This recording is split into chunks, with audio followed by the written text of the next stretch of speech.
Let's use saved audio on your Instagram Reels. Now, if you're scrolling through a Reel, you saved a song or audio and you wanted to use that in your own Reel, I'll walk you through all of those steps. But first, hit that subscribe button down below. It really helps my channel out a lot.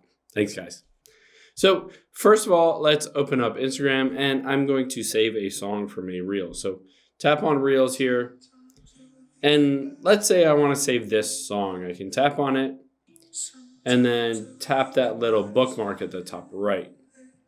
So now that I've done that, I have saved this specific audio. If I wanted to use it in a Reel, and I just tap the home button here, and then I can swipe to the right and make sure you tap on Reels at the bottom center.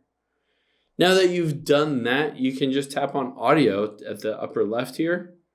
And you can see at the top right is import and saved. So you'll want to tap on saved.